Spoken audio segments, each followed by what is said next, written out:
Aquí, ahora. ¿Se me oye bien sin que retumbe? Sí, vale, bueno. Gracias a todos por venir, gracias al Centro Riojano, gracias a Becu y gracias a tantos amigos que veo que han venido, pero casi agradezco más a los que no me conocen y han venido, porque dedicar una hora, un día que amenazaba lluvia, además, a hablar de Hernán Cortés, una persona tan denostada, tan injustamente tratada, pues yo creo que solo se puede venir por dos cosas, uno por amor a la historia y otro también por amor a España, desde luego, porque es un personaje, espero, bueno, todos lo conocéis, espero que aprendáis algo sobre él, porque yo tengo que decir que mi especialidad es Historia de España y soy doctora en Historia del Arte, no en Historia de América. Entonces, ¿qué hago yo hablando de Hernán Cortés? Pues muy sencillo, yo me presenté a un premio de Historia Militar con los cuadros de Ferrer Dalmau sobre Hernán Cortés, que tiene nada menos que 5 cuadros espléndidos, veremos algunos de ellos, y le gustó mucho a la gente y me la pidieron otra vez en otro sitio, pero cuando llegaba a los sitios me daba cuenta que de Hernán Cortés se sabía muy poco, o por lo menos se sabía que era un conquistador y poco más. Y yo cuanto más estudiaba de Hernán Cortés, más descubría cosas insólitas, que me parecían insólitas, que nunca había oído en ninguna parte. Entonces, cada vez que me pedían Hernán Cortés de los cuadros, iba haciendo una introducción más grande y los cuadros iban al fondo y al final me quedé sin cuadros. O sea, al final solo es Hernán Cortés. Pero bueno, lo primero que os tengo que decir es que no se llamaba Hernán. No se llamaba Hernán. Se llamaba Hernando o Fernando. En algunos documentos, Ferdinando. Hernán nunca, nunca. En el siglo XVI hay algún documento y en el XIX ya se llama Hernán. Ya está, para siempre. Pero él ni firmó Hernán, ni nada. Pues, bueno, cajas de la historia. También ya veremos que ahora a los aztecas ya no se les llama aztecas, se les llama mexicas. Bueno, y a Moctezuma tampoco, se le llama Motecuzoma. Y a Tenochtitlán, Tenochtitlan. Bueno, la moda llega a todas partes, incluido para la historia. Bueno, como es un personaje que me gusta tanto y hay tantas cosas que decir, me voy a saltar el principio porque tengo miedo de saltarme de tiempo. Esto que había puesto, que no lo voy a explicar, son las leyendas negras que le han caído a Cortés. Es que le han caído 6, o sea, no una, ni 2, ni 3, 6. Le ha caído la primera leyenda negra del siglo XVI, esa que tiene en la conquista de América, en Felipe II y la Inquisición, son los hits de la leyenda negra, pues le cayó esta leyenda negra. Aquí tenemos los grabados esos terribles que se hacían falsos completamente sobre la conquista de América. Bueno, aquí tenemos a nuestro querido amigo Bartolomé, que dicen, hombre, que tenía buena intención, pero mintió como un bellaco y odiaba profundamente a Cortés, y también le salpicó. También tenemos, cuando aparecen las independencias americanas, tiran también un poco de esos malvados españoles para reafianzar estas nuevos países que empiezan con un nuevo camino, y también les salpica Hernán Cortés, pero hay más. Aquí tenemos cuando Estados Unidos echa mano, o quiere echar mano, tanto de Cuba, como de Puerto Rico, como también de Mesoamérica, con la doctrina Monroe, pues también tira de que los españoles somos malísimos y que ellos van pues a liberarnos. Fijaos, además, no sé si os dais cuenta, en este cartel, si veis en la parte superior, veis que se ve perfectamente a Hernán Cortés, lo veis ahí masacrando indios, ¿lo veis? Ahí, y ahí está ese amigo americano, con esa barba de patriarca bíblico, ahí esa chica estupenda, y en cambio los españoles malísimos, ahí arriba. Bueno, bueno, aquí tenemos más, fijaos el español, que es ese rondeño que está ahí en el suelo, aquí, como si fuéramos ahí a una corrida de toros, pero bueno, más. Bueno, pero es que, curiosamente, siempre se dice que tenemos que pedir perdón de América y de México, hasta hace poco, y fijaos lo que los norteamericanos les robaron a los mexicanos en su última confrontación, que precisamente era la parte más rica, se le quitaron 1/3 de México. ¿Esos no piden perdón? ¿Y tenemos que pedir perdón nosotros? Bueno, pues aquí está. Tenemos todavía más leyendas negras. Cuando ya, después de la Revolución Rusa y el comunismo, cuando llegan los marxistas a Centroamérica, venden la lucha de clases, pero en vez de el obrero explotado con el empresario, es el indígena y el español. Entonces, Diego Rivera, o suenan esos murales, tal, pues esos todos tiran de la leyenda negra. Y por supuesto Cortés, fijaos, que era un hombre atractivísimo, no lo digo yo, lo dicen las crónicas, fijaos, ese hombre con esa cara no sé de qué, con mal color, pues este es. Pero es que tenemos más leyendas negras. La nuestra, esta es la última serie que se ha hecho de Hernán Cortés. Bueno, parece que te va a atracar, o sea, Dios mío, o sea, yo me encuentro esto en un callejón y me muero de miedo, y fijaos, estos españoles que, bueno, tienen pinta de facinerosos, o sea, pues esto es en España, o sea que Que sigan apareciendo leyendas negras, pues no me parece raro, pero bueno, 6, o sea que es de los personajes más denostados. Pero bueno, vamos a ver que en realidad hablar de América hispánica es muy incómodo para la historia moderna, para la historia de hoy, porque no solo las leyendas negras, sino que ese componente religioso tan importante que tuvo la conquista de América, llamarle conquista tampoco es real, pero bueno, la toma de América, pues como hay... queda muy mal decir que éramos buenos y que íbamos a evangelizar. Hoy puede parecer que sea una imposición, pero los españoles de entonces eran profundamente católicos. Es que no se podía separar ser español de ser católico. Era lo mismo, no. Pero bueno, esto hasta hace relativamente muy poco. Yo siempre cuento una anécdota de una tía mía, que ella decía que era atea, lo decía siempre. Y una vez fueron unos testigos de Jehová a su casa a explicarles, y dijo ella, eu non creo na religión católica, que é a única verdadeira, vou creer en outras. O sea, que, en fin, es que eran hasta los ateos, pues la religión auténtica era así. Entonces, luego también, bueno, en el año 98, sabéis que se le echó la culpa al imperio, no sé qué majadero dijo eso o no, sé que era una persona muy importante, que había que echar no sé cuántos cerrojos al sepulcro del Cid. ¿Y qué había hecho el Cid? Bueno, pues se dijo en el 98. Más, luego todo lo antimilitar, el buenismo. Nuestros pobres militares, cuando van a una misión en el exterior, siempre tienen que echar por delante misión de paz, porque no vaya a ser que en este mundo happy, pues tampoco. Y luego, España no existe, ya sabemos que España no existe, ¿eh? Es otro majadero que dijo eso de nación de naciones. Bueno, pues ya está. Pero cuando Cortés hace su nuevo estado allí, le pone Nueva España. O sea, también alucinó, ¿no? Porque España no existía. Bueno, y Colón, que ya se verá de dónde es, pero que sea gallego tiene muchas posibilidades, pues le puso la isla La Española. Y Cortés en todas sus cartas habla de los españoles, no habla de los castellanos. O sea, que España existía, por supuesto que sí, pero ya sabéis que dicen que no, que es una especie de estado artificial compuesto por naciones diferentes. Bueno, pues todo este conglomerado hace que hablar de un señor español, católico, que le movía una fe religiosa grandísima porque la tenía, y encima un genio militar, pues no es un personaje cómodo, ¿eh? Y luego encima, lo último, el franquismo retrospectivo.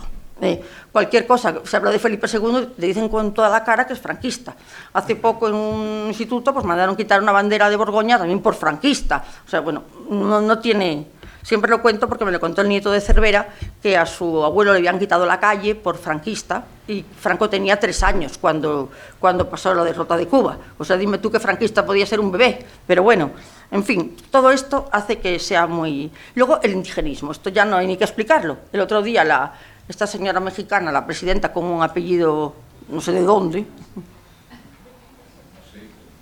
desde luego de indígena tenía bien poco, pero bueno, en fin, bueno, ya tenemos a nuestro Cortés. Nuestro Cortés nace en Medellín. Medellín es una villa preciosa, extremeña, donde tiene además mucha ruina romana, tiene un teatro precioso, y eso de la ruina romana es importante porque Cortés es un gran admirador de los romanos y los cita mucho.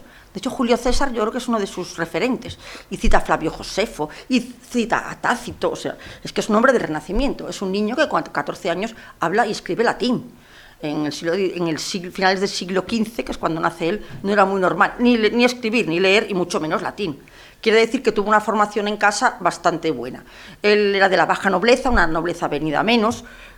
Su familia había luchado en el bando de la Beltraneja, entonces había salido un poco salpicada, pero sí que tenían esa hidalguía que se tuvo y se tiene en Castilla, y se le inculcaron a este niño que, como digo, tenía una formación exquisita. Lo mandan a Salamanca a estudiar, con 14 años se va a estudiar a Salamanca. Aquí ya los anticortés dicen que no estudió leyes. Bueno, él estudió bachiller en leyes, no estudió abogado, pero estudió bachiller en leyes. Y estuvo desde los 14 aproximadamente hasta los 17, 18 años, estuvo en Salamanca.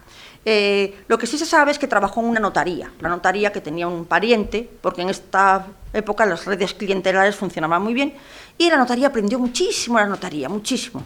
Y aprendió sobre todo lo que dicen ahora los cursis, la psicología humana. Porque en las notarías es verdad que todas las bajas pasiones salen en las notarías, los legados, las herencias, todo lo veía allí, y él aprendió muchísimo de ese contacto con la gente que entraba y que salía y que planteaba sus pleitos en las notarías.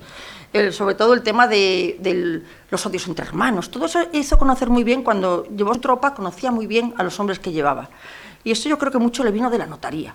Eso le gusta mucho a los notarios, siempre se lo cuento a los notarios, porque digo, pues si todas las familias españolas que estamos enfadadas es por herencias siempre, pero no por herencias grandes, sino por la mesilla de la tía Antonia o del anillo de la tía Maripili que se la dio a mi hermana, y siempre son así, pues todas esas cosas afloraban en la notaría. Y eso le dio ese bagaje, vamos a decir, psicológico.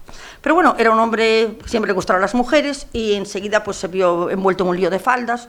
Se cuenta que, bueno, que sucede lo que se llama un MacGuffin. Un MacGuffin, los que les gusta el cine, es una tontería, pero que cambia completamente el rumbo de una historia.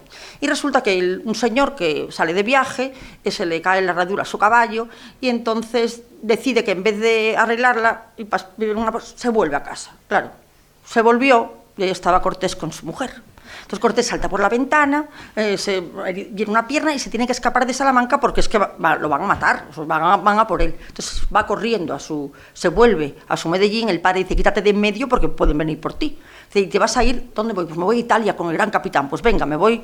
Fue a Valencia a enrolarse para irse a las guerras de Italia, pero en Valencia también tiene otro lío de faldas también, el caso que al final decide irse a América, América, que se fuera a América no era raro porque los extremeños tienen todos unas redes familiares tremendas en América, y él ya consigue enseguida irse a América y se iba, aquí lo tenemos, bueno, va a vivir a las Antillas. Que la estancia de Cortés en las Antillas nunca se cuenta, y estuvo 15 años, porque la gente piensa, bueno, fue a México, pero es que estuvo 15 años antes aquí, 15 años. Llega con 17, 18 años y está hasta los 32 o 33, o sea que son una parte importantísima de su vida. Y aquí en este mundo antillano donde él vive, primero ya encuentra trabajo rápido porque sabe leer y sabe escribir, y ya también entra enseguida la burocracia española, y enseguida pues ya tiene grandes dotes de todo, porque este hombre es un genio, ya lo veremos, ¿no? Pero que empatiza mucho con esta zona y se da cuenta de que los españoles hemos fracasado en el modelo que habíamos llevado a la primera parte. Cuando Colón y sus hombres van allí, pues vienen con la idea de plantar una nueva España allí, no la nueva España de Cortés, una España como la que había aquí, y plantean pues a los indios a ponerles a trabajar allí, pero claro, empiezan a morirse. Es mentira lo del genocidio, es verdad que murieron casi todos, pero no porque los quisiéramos exterminar, porque nos hacía falta mano de obra, o sea, es que es absurdo querer matar a alguien que te hace falta. Pero es verdad que las enfermedades que llevábamos, para ellos fueron demoledoras. Y yo una vez me planteé, ¿por qué nosotros no nos contagiábamos de lo suyo? Si es verdad que no estábamos acostumbrados, ¿por qué no? Y un epidemiólogo me lo contó, me dijo que como los españoles llevábamos con la ganadería desde el Neolítico, o sea, pues ya habíamos generado unos anticuerpos, porque por lo visto el contacto con los animales nos da una especie de defensa. Bueno, Jenner descubre la vacuna a través de las enfermedades de las vacas. Entonces, por eso nosotros no nos contagiábamos de lo suyo, pero ellos sí de lo nuestro, porque ellos no conocían la ganadería. Es que ahora nos cuentan mucho el encuentro de las culturas, pero mire, no conocían ni la ganadería ni el metal, o sea, estaban prácticamente en la edad de piedra. Aunque, no es que sabía mucho de medicina, bueno, vale, sabía mucho de los astros, pero que no habían domesticado una gallina, ni la vaca, ni nada, o sea, no tenían, las proteínas eran muy difíciles de conseguir. Bueno, el caso que es que él se da cuenta de que los españoles hemos fracasado en este modelo, y aparte los pobres indios se morían, algunos hasta de pena, es verdad, porque claro, vivían en ese paleolítico feliz, comiendo fruta, tirados ahí en la playa, y de repente llegan los españoles, y tienes que trabajar de sol a sol, y te dicen los indigenistas, es que los españoles eran malísimos, les hacían trabajar de sol a sol y solo libraban los domingos. Bueno, ¿y qué se creen cómo trabajaba un labrigo español de Soria o de Lugo en el XVI? ¿Qué el XVI? En el principio del siglo XX, de sol a sol, libraban los domingos. O sea, no pedían nada que no estuvieran haciendo sus padres o sus hermanos, era exactamente lo mismo. Lo que es verdad es que para los indios fue muy fuerte, es verdad. Entonces, él se da cuenta que eso no funciona y le valdrá de mucho. Bueno, el gobernador Velázquez, que es el que está aquí, él coloniza en este momento Puebla, la isla de Cuba, y le da a la alcaldía de Santiago de Cuba. Pero él ya hace una cosa que le diferencia mucho de los demás, que es que pide que los hombres de Cuba le voten como alcalde. Y él ya era el alcalde, pero él quiso el refrendo de sus hombres. Esa empatía con la tropa que llevaba lo mantuvo toda su vida y siempre quiso Él, de hecho, nunca quiso que le llamaran ni capitán, general, él Cortés, que los hombres le llamaran Cortés, es lo que le gustaba. Y siempre conocía muy bien a sus hombres y quiso siempre que estuvieran siempre de su lado. Y hay gente que dice que, pues, que es el primer alcalde democrático de América, porque es verdad que lo eligieron sus hombres. Y bueno, y ya estando en Cuba, ya hasta, como digo, 15 años, se hace un gran emprendedor, hace una buena fortuna, tiene ya bastante dinero, tiene su mujer, que es una india taína, con la que está siempre, aunque el gobernador le obliga a casarse con una española porque dice que quedaba fatal eso de que tuviera una familia india y le hacen casarse con una señora, pero él mantiene a su mujer. Además, le pone la bautiza con el nombre de su madre y a la hija que tiene con esta india con el nombre de su abuela. El ponerle los nombres de su madre y de su abuela es que lo está identificando como familia, porque poner los nombres de tu familia es una cosa que pasa en las familias. Y siempre se ocupará de ella, incluso de esta niña, antes que se me olvide, que se me olvida después, a sus hijos los reconocerá a todos. Él tendrá 11, 6 con sus mujeres legítimas y 5 con indias, pero los reconoce a todos. Le cuesta entrevistas con el Papa, papeles con el Papa, pero consigue que todos sean igual que el resto de sus hijos. Y él dice que los quiere a todos por igual, y lo dijo siempre. Eso es un rasgo de modernidad, no me digáis que reconocer a un hijo como legítimo, pues fue estupendo. Bueno, una vez que ya tiene ese dinero y que tiene tal, el gobernador Velázquez ya había hecho varias expediciones no sabían que era tierra firme, pero sí al Yucatán, que en principio parecía que iba a ser otra isla, parecía. Entonces le encarga a Cortés que él dirija una tercera expedición de exploración. Pero Cortés se dedica a comprar, a todo esto lo paga todo Cortés, porque salvo lo de Magallanes y lo de Colón, casi todas las expediciones las pagaban los propios conquistadores, no la pagaba la corona, o la corona cobraba el quinto real, pero bueno, pues él monta su expedición con 11 barcos. 11 barcos en Cuba sería muy difícil de encontrar, pero tuvo que construirlos, tardó un año en salir. Pero claro, cuando el gobernador Velázquez ve que Cortés empieza a meter en el barco gallinas, muebles, dice, ¿este dónde va? Pero sí, tiene un permiso de exploración, no de asentamiento. Pero él ya está pensando que se va a asentar, ya lo tiene clarísimo, porque si no, no tiene sentido que monte esa expedición con todo ese tipo de bagaje. El caso, cuando ya se pone tan inquieto el gobernador, que le va a prohibir que salga. Pero Cortés se entera y antes de que le llegue la orden, él se escapa y sale de allí. Sale de allí con los 11 barcos, con 580 hombres, 10 falconetes, que eran unos cañoncitos chiquititos que se empotraban en los barcos, que no era ningún cañón, 14 arcabuces, o sea, un armamento muy limitado, es que ahora cuentan la superioridad militar. Bueno, de verdad que era una risa, porque el arcabuz, bueno, aquí muchas mujeres igual no saben, era muy complicado. El arcabuz había que poner una horquilla, un palo en el suelo, empotrarlo en el suelo, meter ahí el arma, sacar la pólvora del bolsillo y entre carga y carga creo que son 12 minutos. O sea, entre cargas y cargas te han caído 200 flechazos. Y luego encima, si llovía, que era temporada de lluvias, no te valía para nada la pólvora. O sea que tampoco es que fuera una superioridad, pero bueno, aquí lo tenemos. Y él se escapa de la isla y se va hacia tierra firme. Él no sabe que es tierra firme, se cree que es una isla, que es Yucatán. Y aquí vemos cómo sale. A ver, bueno, vamos para atrás. Bueno, esto no lo voy a contar. Bueno, aquí tenemos, veis cómo sale de Santiago, va bordeando la isla y por fin llega a Cozumel.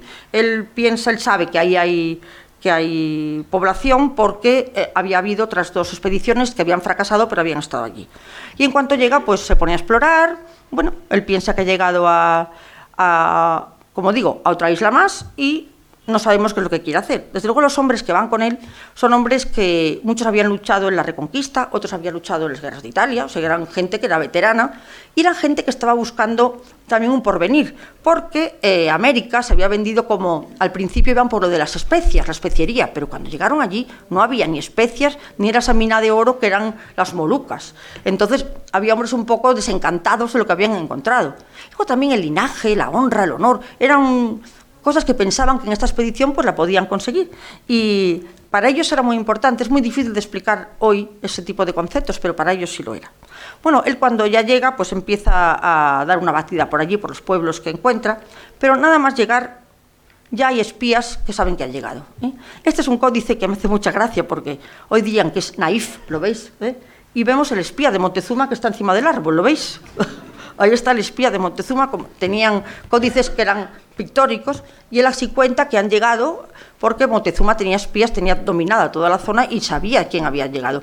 Montezuma también sabía que había otras expediciones, o sea que Montezuma sabía que tarde o temprano iban a llegar de alguna manera. Pero es que también había unas profecías, son tan alucinantes que parecen de mentira, pero es que eran así, que dicen que iba a venir un enviado del dios Quetzalcóatl en casas de madera flotantes y que vendrían hombres con pelo en la cara blancos. O sea, parece imposible, pero es que es así. Entonces, se supone que en un primer momento, por lo menos, se les pudo confundir con estos enviados del dios Quetzalcóatl, enseguida no. Pero bueno, el caso que él se da cuenta que esto es un mosaico de pueblos, todos muy distintos. Por cierto, recordar que estas pirámides mayas que salen en todos los documentales, cuando llegamos, los mayas estaban extinguidos, se extinguieron en el siglo XI, no porque, no, es que los españoles, no, perdone, esto estaba abandonado. O sea, los mayas, famosos mayas del mundo de estas pirámides y de los olmecas, todo esto ya estaba extinguido. Pero bueno, se encuentra que hay un mosaico de pueblos que están todos bajo el dominio de un pueblo más moderno, que son estos aztecas, hoy mexicas, que los tiene completamente dominados. Dominados, más que dominados, extorsionados, porque no es que les pidiera impuestos, porque los impuestos hay una contraprestación. Esto es o me lo das o te mato, ¿eh? Y eran impuestos no solo en cosecha y en todo tipo de utensilios, sino lo peor, en jóvenes para los sacrificios humanos. Era un sacrificio ritual, dicen ahora, pero también alimenticio. Tened en cuenta que no había proteínas y la clase alta azteca se alimentaba de carne humana. Un sacrificio ritual, en fin, pero eran cada cosecha o cada temporada, serán 10 y 15.000 jóvenes abiertos en canal para sacarles el corazón, pero eso está escrito por ellos, o sea, no es ninguna cosa de leyenda rosa, era así. Y entonces, claro, estaban todos bajo el dominio. Y Cortés, que es un genio estratégico, militar, diplomático, pues se da cuenta de que ahí está la forma de dominar la zona. ¿Cómo? Pues el enemigo de mi enemigo es mi amigo. Pues se presenta como un liberador para ayudarles a liberarse del yugo azteca, que es lo que va a conseguir, ¿sí? Bueno, enseguida empieza a recibir presentes de Moctezuma, que empieza a mandarle cosas. Mira, de parte de Moctezuma, y pues, me manda, no, para que te vayas. ¿Para que te vayas? Claro, le empieza a mandar cosas de oro, de plata, y dice, no, cuanto más cosas le mandaba, más ganas tenía de quedarse, lógicamente.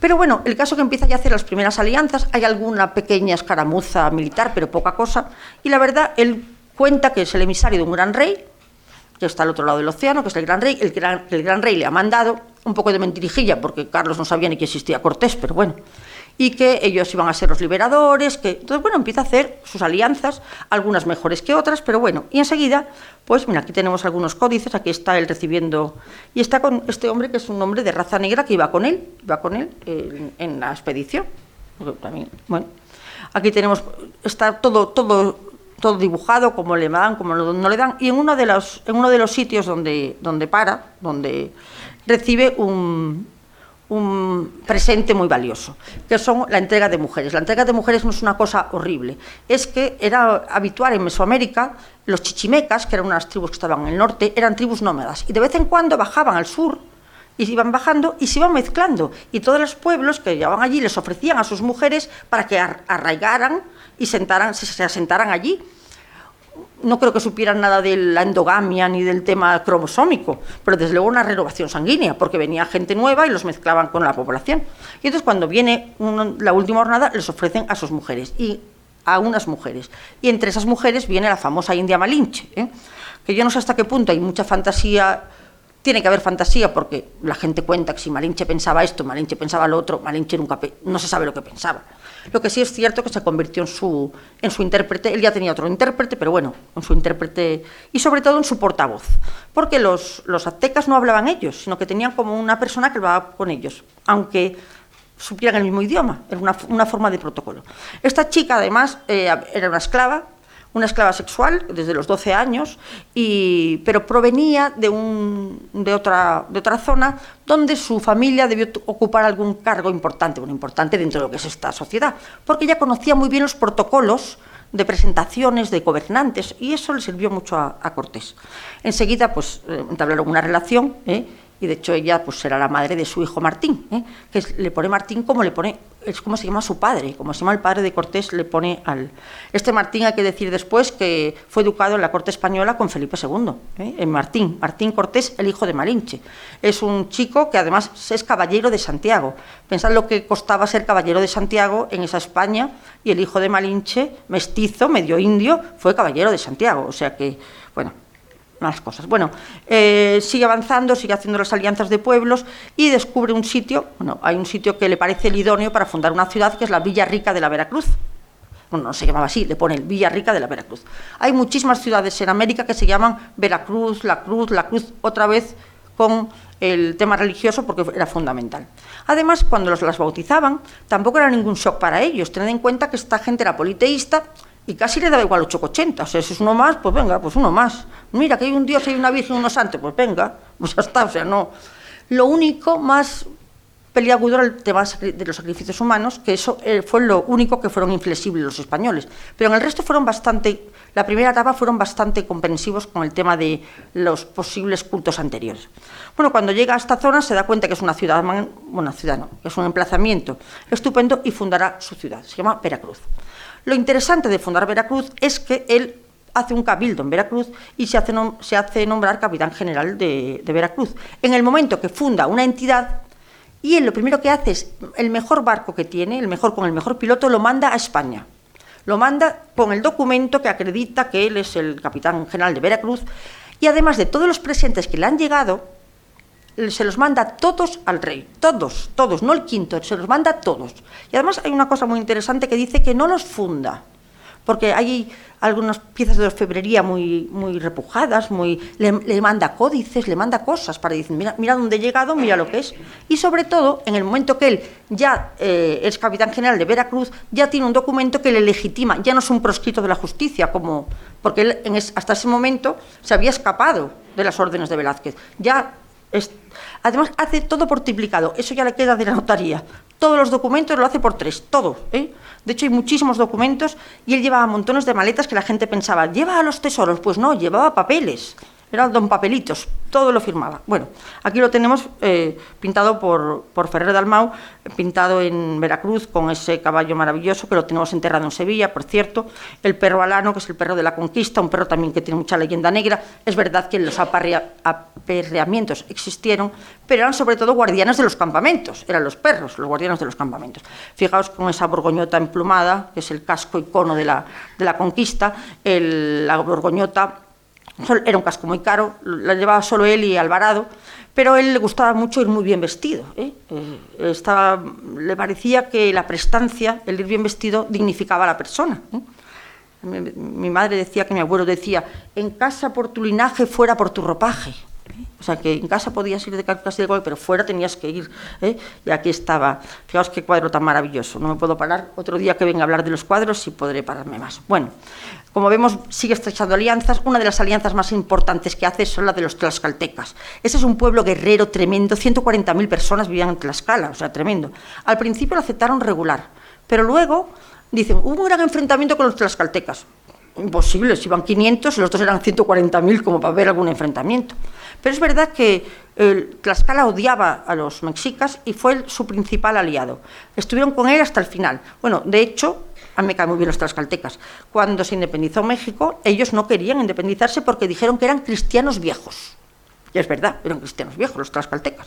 Y son a los únicos que les enseñó a formar como a los tercios, a los tlaxcaltecas. Van a ser unos guerreros indómitos, valientes. Bueno, incluso cuando manda una expedición al Papa para que legitimen a los hijos, van 3 tlaxcaltecas a ver al Vaticano. O sea, fijaos que estamos hablando del siglo XVI. ¿Cómo van estos tlaxcaltecas con todo que entran en el Vaticano? A mí me parece tan sorprendente, pero así fue. Bueno.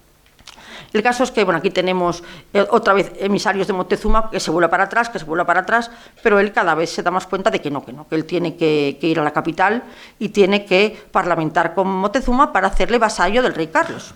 Y aquí en este códice se ve ese gran penacho, ¿lo veis? Que afortunadamente se conserva, fijaos, aquí está en el Museo de Viena, porque acordaos que Carlos también era emperador del Sacro Imperio y está en el Museo de Viena, que además está repujado con piedras preciosas, el gran penacho de Moctezuma, que todavía se conserva. Y también le mandó 2 discos de oro y de plata de 5 metros brutales, pero Carlos, como siempre estaba metido con los banqueros, lo tuvo que fundir y no se conserva, pero le mandó muchas cosas. Bueno, y todo esto hay que decir que cuando le manda todas las cosas a Carlos para que no las funda, le anima a que las exhiba en Europa, y el rey Carlos hace una gran exposición en Amberes con todas las piezas. O sea, Cortés se convierte en el primer comisario de exposiciones, porque nunca había habido ninguna, y él es el que lo hace. Con lo cual ya vemos cómo era un hombre que está muy magnetizado por la cultura, no solo esta mujer que tiene, sino que le gusta mucho estar allí. De hecho, muere con la pena de no volver. Bueno, enseguida desde Veracruz intenta ir hacia Tenochtitlán. Lo que aquí parece que es bastante sencillo, pues pensad que no hay caminos, que no hay carreteras, que es una zona montañosa, y ahí marcha con toda su expedición, que ya lleva a los tlaxcaltecas y lleva a muchos pueblos que ya van con él, ya no van solo los 500.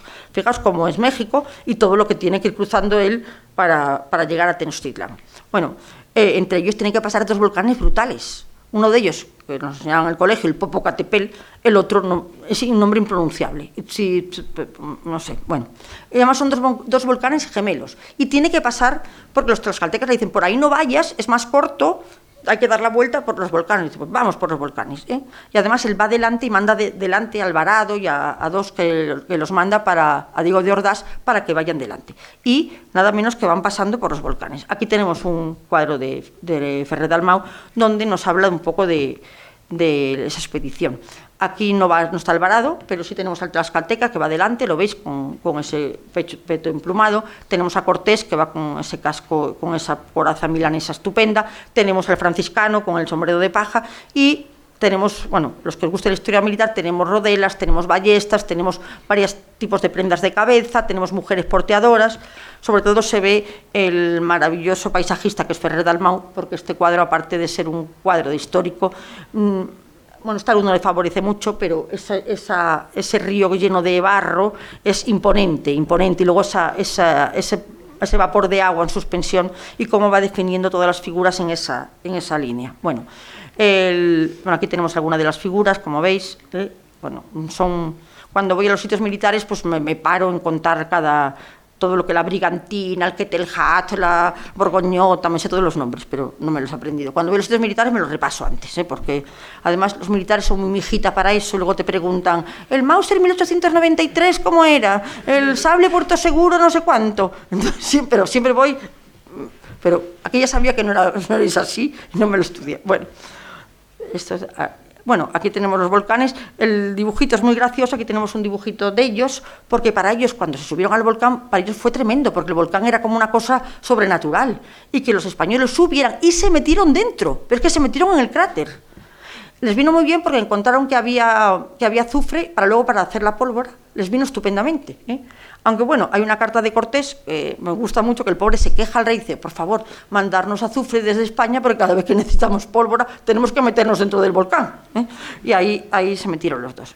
Eso ya les catapultó como seres, bueno, no digo supermanes, pero fijaos cómo es ir por estos sitios en esta época. He traído varias cosas del volcán y al final pues llegan a Tenochtitlán. Bueno, tienen un episodio que se llama Cholula, pero es que no me puedo parar. Pero bueno, Tenochtitlán era una ciudad mágica porque era una laguna con una especie de islas flotantes, las islas estaban comunicadas por avenidas. Bueno, cuando llegaron allí no podían cerrar la boca, o sea, decían que era como, bueno, ríete de Venecia, decían que era ciudad como el Amadís de Gaula, que era una ciudad fantástica de las novelas de caballerías. Y bueno, era un prodigio de construcción. A la vez la propia ciudad estaba protegida por la laguna, o sea, era muy difícil de tomar porque te cerraban las avenidas y ya no podías entrar. Pero Cortés parlamenta con Moctezuma todo a través de emisarios y le deja entrar, pero le obliga a dejar las tropas fuera, entra solo con unos pocos. Bueno, y aquí tenemos, este es un dibujito muy malo, pero se ven muy bien los volcanes, lo cerca que están y un poco cómo era la ciudad. Fijaos que la verdad que debe ser una maravilla. Aquí tenemos más tomas de la ciudad y aquí lo tenemos entrando en Tenochtitlán. Este cuadro se lo encargaron en México, fue muy curioso porque nos gustó mucho que se lo encargaran desde México, y tiene una labor de documentación enorme porque tiene a todos los mexicas que están ahí delante, lo veis en la esquina, y además desde el Museo Nacional de México mandaron todos los tejidos, las ánforas que veis delante, incluso los peinados que llevan cada una, si era una mujer casada, si era una esclava, tenían diferentes tipos de peinados. Y luego, como él entra con el tlaxcalteca que va adelante, va él. Tengo que decir, cuando lo hizo, a mí no me gustó al principio, dije, va muy rígido, no me gusta, va muy rígido. Dice, no, es que va alerta, porque no sabe lo que le puede pasar. Le puede aparecer por cualquier esquina, le puede aparecer cualquier destacamento, les pueden aniquilar. Entonces va rígido porque va alerta. Y va entrando con toda la comitiva y todos los mexicas están ahí un poco más sorprendidos, yo los veo más que con miedo, de quiénes son estos señores que vienen por allí. Hay que decir lo que os he contado de los chichimecas, que en esa zona era muy habitual que llegaran tribus del norte, o sea que tampoco era tan raro que vinieran extranjeros. Hombre, que vinieran estos extranjeros, supongo que sí, sobre todo porque no conocían el caballo, porque no conocían el hierro, y aquí lo tenemos a Malinche que va ahí andando. Malinche va calzada. Eso de ir calzada era un privilegio, solo las nobles podían llevar zapatos, y va calzada, y además que entrara una mujer, aunque es una palabra horrible, empoderada, entrando con Cortés, pues para las mujeres mexicas fue un shock, porque es que ella era el alter ego de Cortés. Era una mujer que estaba en la misma situación que un hombre, eso nunca se había visto. Yo creo que también eso empatizó mucho con muchos españoles. Luego tenemos la bandera capitana, esto es una licencia, la bandera que llevaba Cortés era un estandarte mucho más pequeño. Él pone una bandera mucho más grande porque para que quede mejor en el cuadro, para que voy a inventarme otra cosa, pero quedaba mejor.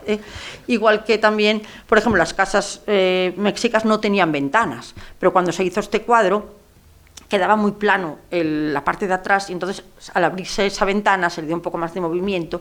Digo, y si ponemos un señor dentro, pues así yo cuento la alegoría de la curiosidad, que eso queda muy bien, y ponemos al señor ahí, que luego lo pongo. Pero bueno, es un cuadro precioso, hay más de 80 figuras, cómo va marcando el espacio con esa vela gigante que está arriba. Los que vivís en el sur sabéis que en verano nos ponen estas velas, pero gracias a esta vela cóncava marca este espacio a través de la sombra, ¿veis? La luz y la sombra, y eso nos lleva hacia atrás. Tenemos el alano, tenemos todo tipo de prendas de cabeza, toda la gente que está aquí, todos tienen nombre y apellidos, todos saben quiénes son, de dónde venían, todos, porque hay un asesor que se llama David Nievas, que es el que le explica todo. Hay que decir que al principio estudiaba él estudiaba todos sus cuadros, pero cuando ya tenía tanto encargo, llegó un momento que le dijimos, mira, podemos estudiar casi cualquiera, pero pintar solo puedes pintar tú. Entonces dijo, bueno, venga, vale. Y como todo el mundo pues quiere colaborar, pues está el mejor experto de los napoleónicos, que es Luis Orando, el mejor experto de los tercios, son los que asesoran en la Guardia Civil, que es Viqueira, siempre le van asesorando de todo lo que va haciendo. Bueno, aquí lo tenemos pintando, para que una pequeña referencia, tiene una forma muy rara de pintar, veis que hasta que no termina una parte no hace la siguiente. Esto está sin hacer nada, ¿no ves que es como una mancha blanca, parece un fantasma? Pues no termina. Yo siempre lo cuento, pero es que es lo que me dice. Cuando yo lo conocí y vi cómo pintaba tan raro, porque es que este hombre no estudia pintura. Entonces normalmente se aboceta, él empieza a pintar de una esquina hacia la otra. Pero hasta que no acaba una figura, no empieza la siguiente. Yo digo, ¿pero esto cómo es? Entonces yo le preguntaba, pero ¿qué técnica tienes, tal? Dice, no, es que lo hago por una razón. Digo, sí, que por no mancharme. Eso fue lo que me dijo, por no mancharme. Bueno, pues ya está, por no mancharte, pues esa es la explicación. Pero claro, el colorido, es un cuadro, la verdad, que maravilloso. Otro día os lo cuento. Mira, aquí tenemos el boceto, aquí tenemos, ¿veis? Fijaos qué maravilla, qué cosa, las ánforas, los peinados. Incluso hay una esclava que lleva un cepo en el cuello. Ahí, cepo en el cuello. Bueno, aquí tenemos al tlaxcalteca, fijaos, Apolinio con ese peto emplumado, el chimalí, que es el escudo que llevaba, las sandalias, todo. Y aquí tenemos, esta es una brigantina, que es una preciosa, y la alabarda, los tercios, que llevan los sargentos. Aquí tenemos Alvarado. Es una pena que me lo haya pintado mejor, porque era un hombre, creo que guapísimo, le llamaban Tonatiuh, el disco solar, porque era un hombre rubio con los ojos azules.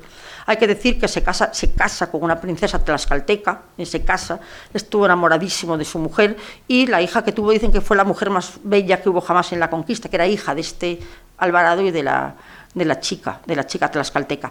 Vemos que Alvarado lleva, el escudo que lleva es un escudo de una adarga, que la tomamos los españoles de los nazaríes de Granada. Era un escudo que era de cuero, entonces pesaba muy poco. Entonces se ponían aquí en el brazo y estabas perfectamente libre porque no te pesaba. Luego, aparte, también tenían este tipo de doma, que también la toman de los nazaríes, la monta la jineta, y que es como una doma mucho más flexible y hacía que fueran mucho más rápidos. También lleva una buena borgoñota y tenemos aquí a Alvarado. Tenemos más personajes, aquí tenemos a Malinche, ahora vemos, tenemos el rodelero, fijaos qué bonito, con ese peto estriado, bueno, todo. Aquí tenemos, mira, el que está tocando el pífano, que está aquí tocando. Este señor, pues, montó una escuela de danza en México en 1528, una escuela de danza en Tenochtitlan. Y ahí tenemos también la cruz de guía, marcando siempre la parte religiosa. Bueno, aquí tenemos otros, son muchísimas figuras. Aquí tenemos otro, este es el montante, que es esa espada tan enorme. ¿Cómo podían mover esa espada tan grande? Pues por lo visto muy fácil, porque utilizaban el movimiento cinético, hacían el balanceo así y se podía mover muy bien, aunque pesaba, ¿eh? Bueno, tenemos de todo. Fijaos que el alano, todos, la adarga. Y aquí tenemos a Cortés, es uno de los bocetos que coloreó, y el cuadro entero. Bueno, ya lo tenemos entrando, y a la bandera capitana. La bandera capitana también se hace más grande para que se pueda ver qué es lo que llevaba. La que está a la izquierda es la bandera original, que estaba en el Museo del Ejército, que es la bandera de la efigie de la Virgen de Guadalupe. La Virgen de Guadalupe se convertirá en el icono máximo de México todavía hoy. De hecho, ser guadalupano es lo máximo para los mexicanos, ¿eh? Podrán dejar de ser cualquier cosa, pero guadalupanos es lo máximo. Y hay que decir que, para los creyentes, es que encima la Virgen se apareció en México. Se apareció 15 años después al indio Juan, se aparece la Virgen allí. O sea, que ya estaba predestinada porque es una Virgen extremeña que la lleva Cortés, ¿eh? Bueno. Aquí tenemos ya el encuentro con Moctezuma, cuando por fin se encuentra, que le va a echar la mano Cortés, y todos los escoltas de Moctezuma se ponen en guardia porque no se podía tocar al Tlatoani, que era el emperador, igual que los faraones egipcios, tenían como ese aura, pero Cortés le va directamente a abrazar y entonces se quedan todos muy sorprendidos, pero Moctezuma se deja abrazar. Hay muchos dibujos de él encontrándose, incluso de ellos mismos, ¿los veis? Aquí encontrándose Moctezuma con Cortés. Bueno, esto es para atrás. Bueno, cuando Cortés les deja su palacio, el palacio de su padre, para que se instalen allí, y empieza un poco el conocimiento de la zona. Él le cuenta que es del rey Carlos, que es tal. Y Moctezuma es verdad que tiene cierto resquemor de que si es o no es el enviado, que eso nunca lo sabremos. El caso que empatiza muy bien.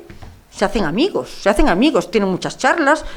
Además, Cortés escribe todo lo que hace.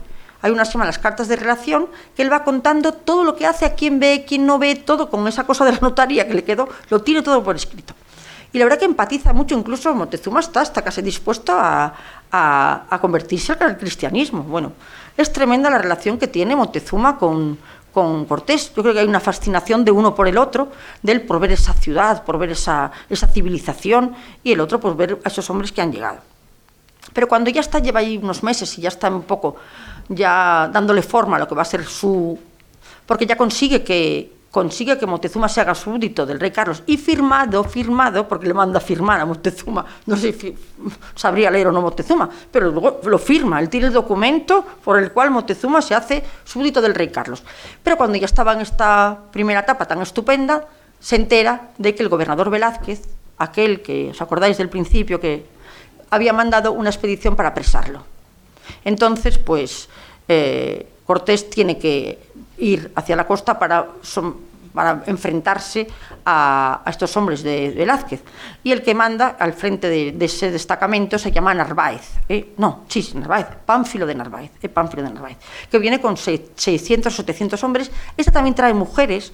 Hay que decir que Cortés no había querido traer mujeres porque él ya tenía la historia del mestizaje, esa cosa de los chichimecas, porque sabiendo que enraizando sanguíneamente con un pueblo es cuando te haces de ese pueblo. Bueno, en Galicia, por ejemplo, hablamos siempre de la terra nai, la tierra madre, es siempre esa relación de la madre naturaleza. La madre es la que... Entonces, él no había querido, pero Narváez sí trae mujeres. El caso que él va con sus hombres, se va a encontrar, deja una parte de sus hombres en Tenochtitlan al mando de Alvarado, que es el que se queda con ellos, y él va al enfrentamiento con Narváez. Y le dice a los hombres que van con él que exhiban todos los trofeos que hayan conseguido, todo el oro, tal, con un plan escenográfico. El caso, cuando llegan allí, llega Cortés con sus hombres llenos de baratijas de oro y tal, cuando vieron los hombres de Narváez cómo venían estos, bueno, se cambian de bando. Y a Narváez se le queda cara de Pánfilo. O sea, él se llama Pánfilo de Narváez. Yo creo que la palabra Pánfilo viene de ahí, porque yo hace poco se lo dijo a un niño, cara de Pánfilo, y me decía, mira, uno, ¿Pánfilo de qué? Ya, yo de pequeña siempre oí lo de cara de Pánfilo. Cara de Pánfilo como cara de tonto. Bueno, pues debe ser de ahí, porque ¿de dónde viene cara de Pánfilo? Pues de la cara que se le quedó a Pánfilo de Narváez cuando vio que todos sus hombres se iban con Cortés. O sea, nada, se volvió. Pero ¿qué pasaba? Que mientras fue a enfrentarse con estos hombres en Tenochtitlan, vieron que Cortés no estaba. Y para estos pueblos el culto al líder es importante. Al ver que no estaba Cortés, los vieron mucho más vulnerables. De no está Cortés, esta es la nuestra. Además, mucha gente, bueno, muchos de la nobleza azteca, no veían con muy buena cara ese coleguismo de Moctezuma con Cortés. Y ya había pues conspiraciones contra él. Entonces aprovecharon, esta es la mía, cuando no está el líder son vulnerables. Bueno, eso pasó con Viriato, pasó con Zumalacárregui, o sea, siempre pasó así. El caso es que hay una conspiración en Tenochtitlan y a Malinche le cuentan que están preparando una emboscada para los españoles. Y hay unos calderos muy grandes que están ahí haciendo una especie de guiso gigante, muy sospechoso. Y entonces Alvarado no se lo piensa dos veces. Entra en el Templo Mayor y masacra a toda la nobleza azteca, 400. Los masacró, se los pasó a cuchillo. Por eso Alvarado es la bestia negra de la conquista, de un asesino, carnicero, malísimo. Bueno, yo defiendo a Alvarado completamente. O sea, fue o ellos o nosotros. O sea, hay una conspiración. Nos van a aniquilar, tomamos la delantera. Y aparte, se rasgan tanto las vestiduras con los 400, cuando en el templo donde los mató se había inaugurado en 1470, por ahí, la época del abuelo de Moctezuma, y el día de la inauguración se cargaron a 25.000. Y eso no les pasa nada, o sea, cargarse a 25.000 el día de la inauguración no pasa nada, pero que Alvarado se carga a 400 es terrible, terrible. Bueno, pero Cortés lo entendió, porque cuando volvió y se enteró de todo esto, no castigó a Alvarado. O sea, que se dio cuenta de que tal vez él hubiera actuado igual. Pero el caso que el masacrar a la nobleza azteca hizo que Tenochtitlan se levantaran contra los españoles. Los españoles se tuvieron que atrincherar en el palacio donde estaban. Cortés manda a Moctezuma que salga a la azotea a poner un poco de orden. Moctezuma sale a la azotea, le tiran un adoquinazo y lo matan. Y cuando está moribundo, que lo recogen, Moctezuma lo último que dice es: Cortés cuida de mis hijos. Cortés cuida de mis hijos. O sea, ¿a quién le confiarías tus hijos más que en alguien que confíes plenamente? O sea, y se ve que la relación de Moctezuma con Cortés era súper estrecha, porque si no, no se me hubiera dicho eso. Bueno, el caso es que la espiral de violencia está tremendo, están atrincherados y se dan cuenta que es que los van a matar. Entonces dicen, mira, vamos a escapar porque no tenemos otra opción. Y entonces, normalmente los aztecas no combatían de noche, vamos a aprovechar que sea la noche y nos escapamos, es lo que piensan. Y entonces deciden salir. Es lo que se llama la noche triste. Bueno, la noche triste. Bueno, aquí tenemos a Alvarado y aquí tenemos la matanza, pintada por ellos, la matanza del Templo Mayor, que sí que fue una matanza, unos 400. Pero hombre, yo creo que fue defensa propia y hay que ponerse en la mentalidad de entonces. Bueno, aquí tenemos los cuadros que hacen ellos sobre la matanza del Templo Mayor. Bueno, y esto es la noche triste, cuando tienen que escaparse porque no hay solución, los van a matar. Tienen que ir por la laguna, pero enseguida los aztecas se dan cuenta que se van a escapar y van detrás de ellos, con lo cual es una escapatoria corriendo. Siempre dicen, los españoles iban unos codiciosos, iban llenos de oro y se hundieron en la laguna. ¿Por qué? Bueno, es que no sabían nadar. Es que mucha gente no sabía nadar. Ahora saber nadar parece muy normal, pero muchos mesetarios, que la mayoría eran extremeños, no sabían nadar ni aprendían. O sea, que es que muchos ahogaron porque no sabían nadar, independientemente que pudieran llevar. De hecho, Alvarado, que tiene problemas para salir del agua y no llevaba nada encima. En la noche triste, además, acaba muy herido Cortés. Y pierde la mitad de sus hombres, la mitad de sus armas, de sus caballos, todo cae. Y esta es la única debilidad que se conoce a Cortés. Cuando sale, dicen que llora en un árbol, que hoy se conserva este árbol, que llora por lo que ha perdido. aunque bueno, luego le esperarán glorias, ¿no? Pero en ese momento se da cuenta que lo había tenido en sus manos y que había perdido lo que él pensaba que era el imperio. Este es un cuadro muy bonito del siglo XIX, pero bueno, ahí está Malinche, que parece ahí vestida como una romana, ¿no veis? Con esa túnica, pero bueno, los cuadros del siglo XIX no son los de Ferrer Dalmau, porque Ferrer Dalmau tiene todo documentado, y estos son cuadros pues más anacrónicos. Pero bueno, el caso es que él escapa como puede, y se va a refugiar a Tlaxcala, que es donde están sus amigos, donde él se va a encontrar bien, pero le dan caza a mitad del camino. Le dan caza a los tlaxcaltecas, perdón. Él iba con los tlaxcaltecas, le dan caza a los aztecas. Ahí tenemos, él lleva 500 soldados, 12 ballesteros, 15 jinetes y 800 tlaxcaltecas, y los otros son 60.000. O sea, 60.000. O sea, esto es imposible. Esta batalla, que es la batalla de Otumba, esto es imposible. Es imposible, pero fue. Es imposible, pero pasó. Pues, ¿qué pasó? Pues al ver que, bueno, ellos estaban, aparte de hechos polvo, porque habían salido de la noche triste, iban prácticamente sin pólvora, habían comido fatal, estaban débiles. Él dice que con mucha inteligencia Cortés manda hacer un círculo. Dicen que se parece un poco a la estrategia de Little Bighorn, pero a mí esto es mucho mejor que Little Bighorn. Y que, por favor, tirar a aquellos que lleven los mejores estandartes, las mejores vestiduras, porque sabía que eran los jefes del ejército. El caso es que cuando ya prácticamente tienen todo perdido, él directamente se tira contra el jefe de las tropas, Cuauhtémoc creo, que lleva un estandarte de oro. Lo coge, lo sube, lo degüella, y con la cabeza se sube la pirámide y enseña el estandarte y enseña la cabeza. Bueno, eso fue un caos, porque ya al ver el símbolo de su ejército, se rinden y se van. Ganamos. Bueno, perdón, si me critican que hablo en primera persona. Ganaron. Sí, es que me critican muchas veces. Esta señora, ¿por qué habla en primera persona cuando habla de los españoles? Bueno, si te parece, voy a hablar en tercera. ¿Yo que soy coreana o qué? Bueno, pues el caso es que... bueno, dicen las crónicas que en esta batalla se aparece Santiago. A ver, yo entiendo que hoy sea muy difícil pensar que hay una intervención divina, pero lo importante no es que se apareció o no se apareció. Lo importante es que los hombres de entonces así lo creyeron, que se había aparecido, que Dios estaba de su lado. Además, Bernal Díaz del Castillo, que lo cuenta en su libro, dice que se apareció Santiago en un caballo blanco. Yo no lo vi, será porque soy pecador. Dice él, o sea, que lo dice Bernal. O sea, lo importante es que además, y no cualquier apóstol, o sea, aparece Santiago, que era el hermano, el apóstol favorito, es medio gallego, pero el apóstol favorito de Jesús. Se aparecerán nada menos que 14 veces, dicen las crónicas. Yo entiendo que nadie se lo crea, pero lo importante es que ellos sí que se lo creyeron y que vieron que igual que habían ganado la reconquista, que habían después de 8 siglos habían echado a los infieles, aquí también iban a estar de su lado.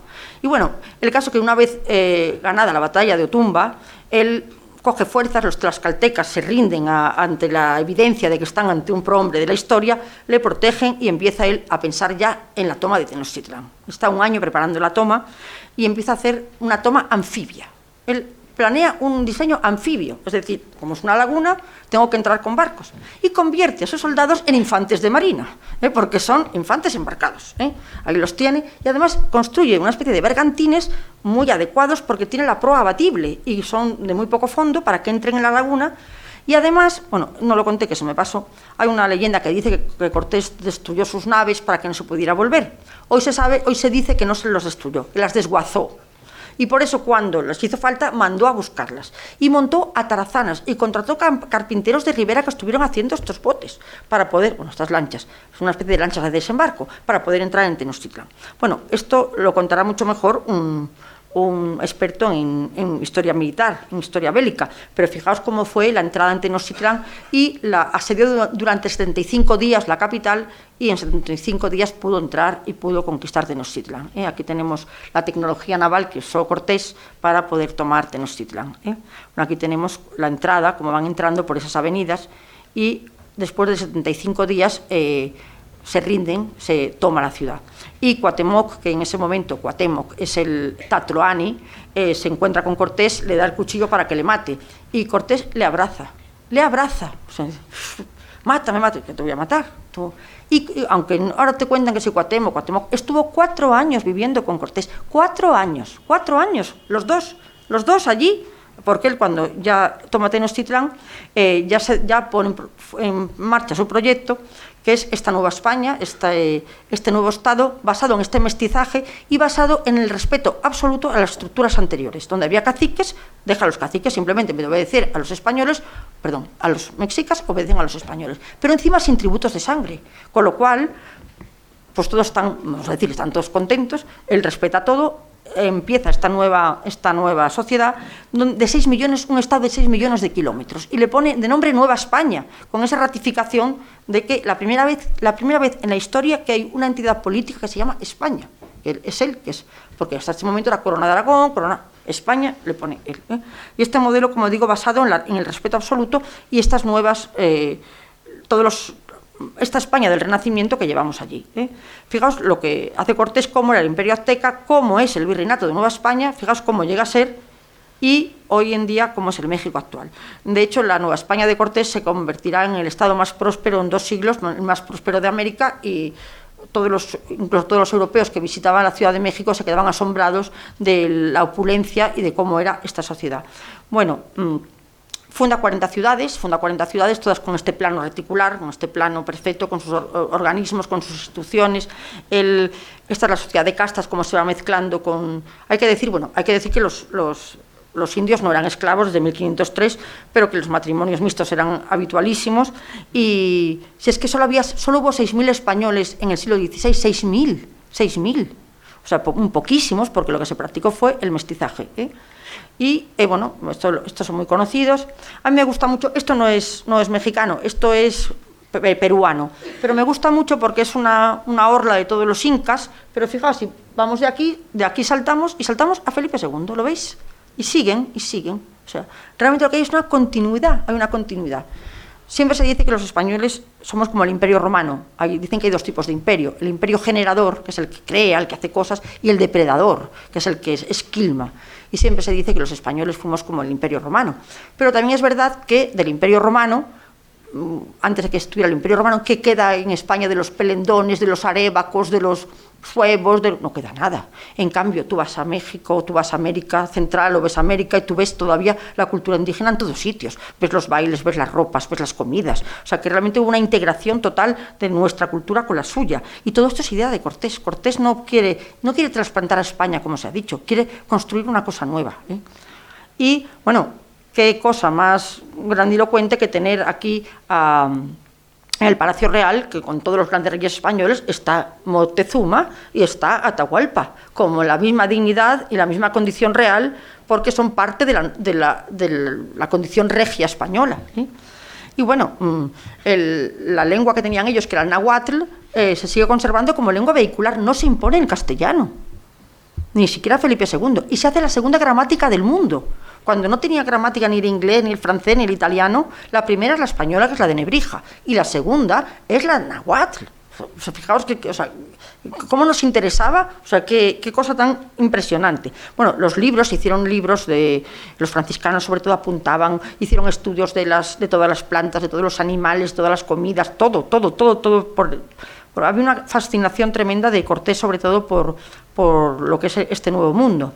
Y para la evangelización, es otro punto de Cortés impresionante, no elige cualquier orden, quiere que vayan solo franciscanos. Porque los franciscanos eran un poco peculiares. Yo a mis alumnos digo que eran como unos santos hippies, porque eran como así más, eran muy pobrecitos, y entonces le pareció que para la mentalidad indígena lo mejor era llevar a franciscanos, que fue un éxito rotundo. De hecho, los franciscanos supieron adaptar los cultos que tenían ellos. Por ejemplo, había una diosa de las nieves, la Virgen de las Nieves, ya está. O sea, ellos hacían lo que se llama el sincretismo. Incluso a Cortés se le acusa mucho de que no creó ni una sola iglesia, porque lo que hacía era utilizar los templos antiguos, los cristianizaba, para que así la gente tuviera. También dicen que el rocío era un culto fenicio. O sea, eso ya se ha hecho muchas veces, ¿no? Pero el haber elegido a franciscanos pues fue también un punto total. Además, franciscanos de Belvís, que era un monasterio muy unido a su familia. Este es uno de los últimos cuadros de Ferrer Dalmau, donde están los 12 apóstoles, como llamaron a los 12 primeros franciscanos. Entre ellos venía uno muy pobrecito, que le llamaban los indios Motolinia, que creo que era de una humanidad tremenda. Lo único que fueron les costó lo del sacrificio humano, fue lo más difícil para Pero como nosotros teníamos la crucifixión, pues bueno, a través de la crucifixión hicieron una especie de interpretación peculiar y pudieron, incluso las misas las hacían con bailes indígenas, o sea, supieron perfectamente adaptar la religión. Y bueno, aparte Cortés introduce el azúcar, el hierro, el carbón, el azufre, todo esto lo lleva Cortés a América. Y el azúcar no para echárselo en el café precisamente, sino para hacer ron, para hacer la caña de azúcar, para hacer el ron. Pero importantísimo, los puertos que hace en la costa del Pacífico. Él funda puertos y desde aquí es verdad que el Cano es el que da la vuelta al mundo, es verdad, porque Magallanes no quería dar la vuelta, es el Cano. Pero el que hace la globalización es luego el galeón de Manila. ¿Y a dónde llegaban los barcos? A los puertos de Cortés.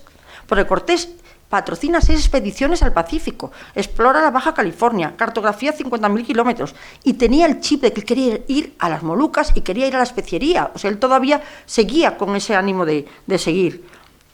Aquí tenemos, bueno, algunas de las expediciones que hace. Ya estoy terminando. ¿Uno qué? Me quedo un minuto. ¿Llevo ya una hora? Ay, perdón. Bueno, la Baja California, voy corriendo. Baja California. ¿Cómo era Cortés? Nada, voy pasando. Bueno, esto lo tengo que leer. ¿Cómo era Cortés?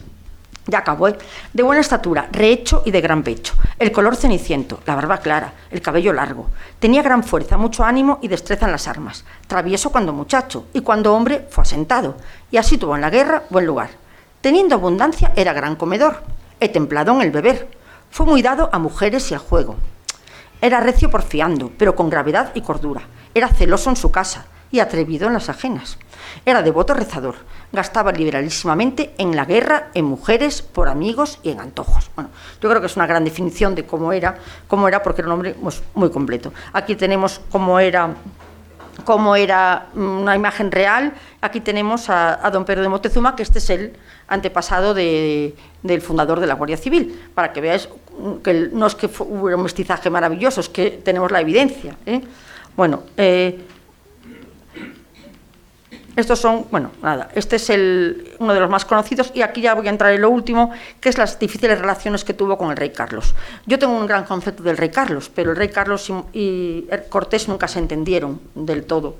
Y aquí se ve muy bien, fijaos, este retrato es de Cortés y este retrato es del rey Carlos.